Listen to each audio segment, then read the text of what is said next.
মহাশক্তিকে ধ্বংস করে পৃথিবী রক্ষা করতে এক অসহায় মায়ের বলিদান।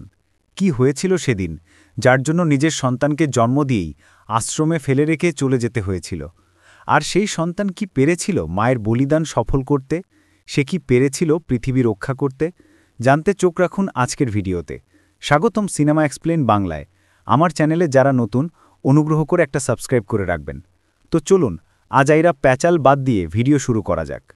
শুরুতেই খুব পুরনো সময়, কলিঙ্গ যুদ্ধের ময়দান। সম্রাট অশোক, মৌর্য সাম্রাজ্যের রাজা, তার সেনাবাহিনীর নেতৃত্বে বিজয়ী হন। কিন্তু যুদ্ধের ধ্বংস দেখে তার হৃদয় ভেঙে যায়।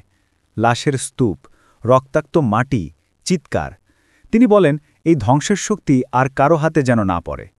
দেবতাদের কাছ থেকে পাওয়া অসীম ঐশ্বরিক শক্তি, অমরত্ব, ধ্বংস এবং সৃষ্টির ক্ষমতা তিনি 9টি পবিত্র গ্রন্থে ভাগ করে দেন। এই গ্রন্থগুলোতে লুকানো রহস্য যে কোনো মানুষকে দেবতা বানাতে পারে। 8টা গ্রন্থ আঞ্চলিক রক্ষক যোদ্ধাদের কাছে দেন, যারা বিশ্বের বিভিন্ন কোণে লুকিয়ে থাকেন। 9ম গ্রন্থ, অমর গ্রন্থ, একজন বিশ্বস্ত পুরোহিতের কাছে রাখেন। অশোক বলেন, এগুলো অন্ধকার থেকে পৃথিবীকে রক্ষা করবে, কিন্তু শুধু যোগ্য হাতেই। আবার 25 বছর আগে কিছু সিন, 2000 সাল। অম্বিকা প্রজাপতি, যিনি ভবিষ্যৎ দেখতে পারেন এবং 9ম গ্রন্থের রক্ষক, তিনি একটা শান্ত আশ্রমে ধ্যানে বসেন। হঠাৎ তার চোখে ভিশান, মহাবীরের অন্ধকার ছায়া পৃথিবী ঢেকে দিচ্ছে। গ্রন্থগুলো তার হাতে। এটা দেখে অম্বিকা আশ্রমের গুরুকে বলে, 9 যোদ্ধাকে ডাকার সময় হয়েছে। সবাই আসে, কিন্তু অম্বিকার কথা কেউ গুরুত্ব দেয় না। তারা সবাই নিজেদের শক্তি নিয়ে অহংকার করতে থাকে। এটা বলে সবাই যার যার চলে যায়। ভয়ে কাঁপতে কাঁপতে অম্বিকা বলেন, এই অন্ধকারকে কে থামাবে? তিনি মাউন্ট কৈলাসের পথে যান, অমর ঋষি অগস্ত্যের কাছে। অনেক কষ্ট করে তিনি অগস্ত্যের কাছে পৌঁছান। অগস্ত্য বলেন, তুমি যেটা দেখেছ সেটা হবেই, থামাতে পারবে না। একটা ঐশ্বরিক অস্ত্র আসবে, মীরাই, আর সেটা পাওয়ার জন্য ত্যাগ দিতে হবে, আর সেটা তোমার গর্ভে জন্ম নেওয়া সন্তান। আর তোমার গর্ভে যে ছেলে আসছে, সে বেদা, সেই চূড়ান্ত রক্ষক। কিন্তু তাকে কঠিন জীবনে বড় করো, যাতে সে শক্তি অর্জন করে। নরম হাতে মানুষ হলে সে ভেঙে পড়বে। অম্বিকা ছেলেকে জন্ম দেন, কিন্তু বারাণসীর রাস্তায় তাকে ছেড়ে চলে যান। তিনি কাঁদতে কাঁদতে বলেন, এটা আমার বলিদান তোর জন্য। তারপর তিনি সেখান থেকে অনেক দূরে চলে যান। 2025 সাল, মহাবীর লামা, যাকে সবাই ভয়ে কালো তলোয়ার বা ব্ল্যাক সোর্ড বলে থাকে। ইতিমধ্যে সম্রাট অশোকের সেই 9টা গ্রন্থের 6টা গ্রন্থ সংগ্রহ করে ফেলেছে। সে একটা অন্ধকার গুহায় বসে তার তলোয়ার হাতে নিয়ে বলে, আমি দেবতা হব, অন্ধকারের রাজা। আশ্রমের গুরু শিষ্যা বিভাকে ডেকে বলে, অম্বিকা আশ্রম ছেড়ে চলে গেছে আর 24 বছর। সে যা বলে গিয়েছিল এই 24 বছরে তাই হচ্ছে। মহাবীর লামা আসতেছে, সে 6টা গ্রন্থ সংগ্রহ করে ফেলেছে এবং সে এখানেও আসবে। তোমাকে অম্বিকার ছেলে বেদা প্রজাপতিকে খুঁজে বের করে এখানে নিয়ে আসতে হবে, মহাবীরকে থামাতে। গুরু শিষ্যা বিভাকে 3 সপ্তাহ সময় দেয় বেদাকে খুঁজে বের করার। হায়দ্রাবাদের রাস্তায় বেদা প্রজাপতি এখন একটা দুষ্ট কিশোর, অনাথ হয়ে চুরি করে বেঁচে থাকে। সে একটা গ্যাংস্টারের গাঁজা নিয়ে চলে আসে। গ্যাংস্টাররা তাকে ধরে বেঁধে ফেলে। একসময় বেদা তাদের সাথে প্রচুর লড়াই করে এবং তাদের গাঁজা আগুনে পুড়িয়ে দেয়। ঠিক তখনই পুলিশ এসে বেদা ও তার 2 বন্ধুকে ধরে জেলে আটকে রেখে দেয়। তার বন্ধু বলে, তুই সবসময় অন্যায় সহ্য করিস না কেন? বেদা বলে, আমি শুধু বেঁচে থাকি, কিন্তু অন্যের কষ্ট দেখলে থাকতে পারি না। বিভা বেদাকে খুঁজতে খুঁজতে সেই জেলে চলে আসে এবং কিছু কথা বলে সেখান থেকে বেদা ও তার বন্ধুদের মুক্ত করে নিয়ে আসে। কিন্তু বিভা তার মন পড়ার চেষ্টা করে, তবে পারে না, কারণ বেদার চারপাশে একটা ঐশ্বরিক ঢাল। বিভা বলেন, তুমি অশোকের গ্রন্থের রক্ষক। কিন্তু বেদা ও তার বন্ধু হাসতে থাকে, বিশ্বাস করে না কোনো কথা। পরের স্ক্রিনে দেখা যায় মহাবীর লামা উলঙ্গ অবস্থায় একটা গুহার ভিতরে। একটা জীবিত প্রাণী আগুনে পুড়িয়ে এবং তার কালো শক্তি দিয়ে এটা অস্ত্র বানায়, অদৃশ্য তলোয়ার।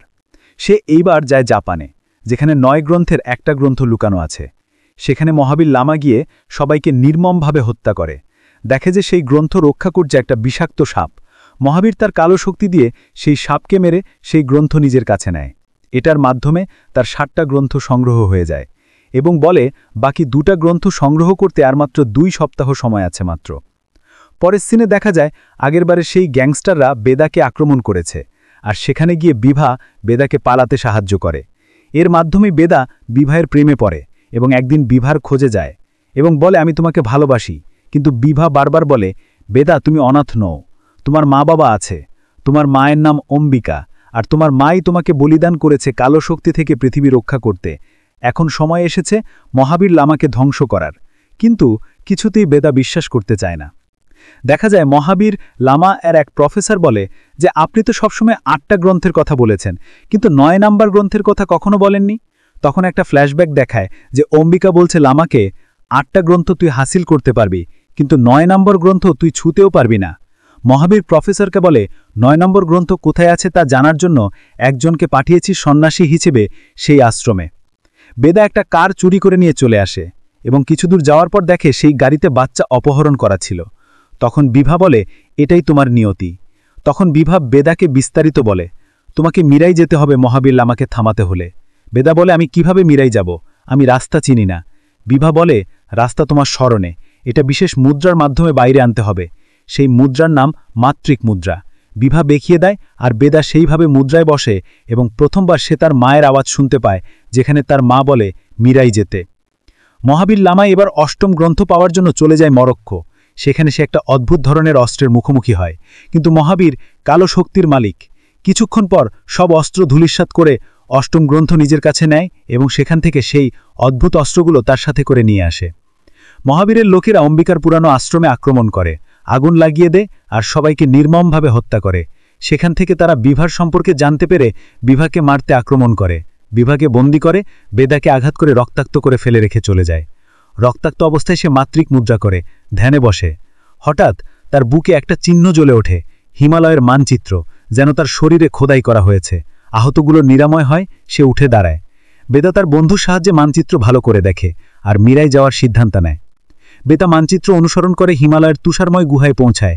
সেখানে সে মিরাই নামক সেই অস্ত্র দেখতে পায়, কিন্তু সেটা রক্ষা করছে জটায়ুর বংশধর গরুর সাম্পাতি, একটি বিশাল পাখি। পাখি আক্রমণ করে, ডানা ঝাপড়ায় তুষারপাত হয়। বেদা লড়াই করে, একসময় তার মায়ের কথা স্মরণ করে যে তার মা বলছে যদি সে তোমার উদ্দেশ্য বুঝতে পারে তাহলে সে তোমাকে মারবে না, বরং সাহায্য করবে, আর এটার জন্য তোমাকে যে কোনোভাবে তার মাথায় হাত রাখতে হবে। বেদা প্ল্যান করে হাত বাড়ায় পাখির মাথার দিকে। পাখি তার শান্তির ইঙ্গিত বোঝে, পিছিয়ে যায়। সেখান থেকে বেদা মিরাই হাতে নেয় আর তার সমস্ত ক্ষত মুছে যায়। মিরাই নিয়ে ফেরার পথে বেদার সাথে দেখা হয় সেই গুরুজি অগস্তার। অগস্তা বেদাকে শেখায় কিভাবে মিরাই চালনা করতে হয়। বেদা মিরাই নিয়ে ধ্যান করে। অগস্তা বলে মিরাই শুধু অস্ত্র নয়, এটা ভবিষ্যৎ, ইগো এবং রাগ জয় করার প্রতীক।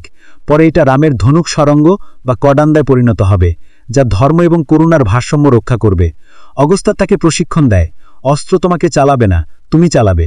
বেদা অনুশীলন করে, তার শক্তি বাড়ে। এখানে একটা ফ্ল্যাশব্যাক দেখানো হয় মহাবীর সম্পর্কে। তার পিছনে একটা হৃদয় বিদারক গল্প। ছোটবেলায় তার মা একজন তান্ত্রিক ছিলেন। গ্রামের লোকেরা তাকে জাদুকরি বলে পুড়িয়ে মেরে ফেলে। মহাবীর কাঁদতে কাঁদতে বলে, দেবতা মানুষ সবাই আমাকে ছুঁড়ে ফেলে দিয়েছে, আমি নিজেই দেবতা হয়ে প্রতিশোধ নেব। মহাবীর লামা বেদাকে মারতে সিদ্ধাক্ষেত্র মন্দিরে পাঠায়, যেখানে আগে থেকে গুরু অগস্তার বেদা আছে। সেখানে একটা বিশাল লড়াই হয়। লড়াইয়ের এক পর্যায়ে বেদা মিরাই শক্তি অর্জন করতে সক্ষম হয় এবং সেখান থেকে তারা চলে যায় অ্যাডি গুরুর কাছে। সেখানে গিয়ে বেদা মহাবীর লামা সম্পর্কে জানতে পারে, আর বেদার মা অম্বিকার বেঁচে নেই তাও জানতে পারে। ছোট মহাবীর অ্যাডিগুরু নামের এক তান্ত্রিকের কাছে আশ্রয় পায়। গুরু তাকে তন্ত্র শেখান, বলেন যে আমি তন্ত্রবিদ্যার রক্ষক, আমি একটা পরীক্ষা নিব, যে জিতবে তাকে আমি পরবর্তী রক্ষক হিসেবে গ্রহণ করব। কিন্তু মহাবীর নিষিদ্ধ আচারে মন দেয়। সে গ্রামের লোকদের অভিশপ্ত করে, তাদের মন বন্ধ করে ফেলে। গ্রাম অন্ধকারে ডুবে যায়। এই সময় অম্বিকা আসেন এবং নিজে আহুতি দিয়ে মহাবীরের কালো শক্তি থেকে সবাইকে রক্ষা করেন। মহাবীরের মনে অম্বিকা আর তার আসন্ন সন্তানের প্রতি গভীর ঘৃণা জন্মায়। সে শপথ নেয়, তোমাদের উত্তরাধিকার আমি ধ্বংস করব, গ্রন্থগুলো আমার হবে। কুম্ভমেলার ভিড়ে মহাবীর তার লোক পাঠায় এবং সবাইকে কালভূতি তন্ত্র করে এবং সবাইকে মহাবীর তার বশীভূত করে ফেলে। সেখানে যাওয়ার সময় বেদা আবার সেই পুলিশ অফিসার গ্রেফতার করে ট্রেনে করে নিয়ে যেতে লাগে। মহাবীর জানতে পারেন 9ম গ্রন্থে একটা ট্রেনে নিয়ে যাওয়া হচ্ছে এবং সেই ট্রেন আটকায়। মহাবীর আক্রমণ করে এবং ট্রেন লাইন ধ্বংস করে দেয়। ট্রেন ডিরেল হয়ে খাদের দিকে ছুটে যায়। বেদা মিরাইয়ের সাহায্যে ট্রেনটা থামাতে সক্ষম হয়। মিরাই ভার্সেস কালো তলোয়ার, দুটো তলোয়ার লক হয়ে যায়, শক্তির স্ফুলিঙ্গ ছড়ায়। তারা তলোয়ার বদল করে লড়ে। বেদা মহাবীরের তলোয়ার নেয়, মহাবীর মিরাই, কিন্তু বেদার হাতে মিরাই ফিরে আসে। লড়াইয়ে মহাবীর বেদাকে খাদে ফেলে দেয়, কিন্তু ঐশ্বরিক পাখি গরুর সাম্পাতি বেদাকে বাঁচায়, তাকে আকাশে তুলে নেয়। একসময় মহাবীর দেখে যে 9 নম্বর গ্রন্থ বিভার কাছে, সে তার শক্তি দিয়ে 9 নম্বর গ্রন্থ তার কাছে নিয়ে নেয়। মহাবীর সব গ্রন্থ একত্রিত করে দেবতার মতো শক্তি পায়, তার শরীর আলোয় ঢাকা যায়। বেদা আর কোনো উপায় না দেখে তার মায়ের ভবিষ্যৎবাণী স্মরণ করে, বলিদানের পথ বেছে নেয়, বলে এটা আমার মায়ের মতো বলিদান। সে মায়ের মতো আহুতি দেওয়ার সিদ্ধান্ত নেয়। তখনই মীরাই শ্রীকৃষ্ণ রামের ধনুকে পরিণত হয় এবং একটা ঐশ্বরিক তীর ছুঁড়ে মহাবীরের হৃদয় ভেদ করে। মহাবীরের অস্তিত্ব বিলীন হয়ে যায়, ভক্তরা জেগে ওঠে, আকাশ পরিষ্কার হয়, কুম্ভমেলায় আবার আলো ফোটে, লোকেরা উল্লাস করে। পোস্ট ক্রেডিট সিনে দেখা যায় একটা রহস্যময় মানুষ যার মিডাস টাচের শক্তি আছে, অর্থাৎ স্পর্শের শোনা, মহাবীরের মৃত্যুর খবর শোনে। সে মীরায়ের পাওয়ার জন্য অতিষ্ঠ হয়ে বলে, আমি সেই ন্যায় প্রদান করব যা ত্রেতা যুগে অস্বীকার করা হয়েছিল এই আধুনিক যুগে। এটা মীরায়ের পরবর্তী পর্বের ঘোষণা। এটা ছিল মীরায়ের গল্প, এটা ছিল শ্রীকৃষ্ণ রামের শক্তির গল্প। আপনাদের কেমন লাগলো কমেন্টে জানাবেন। ভালো লাগলে লাইক, শেয়ার আর হ্যাঁ, সাবস্ক্রাইব করতে ভুলবেন না। দেখা হবে পরের ভিডিওতে। বিদায়।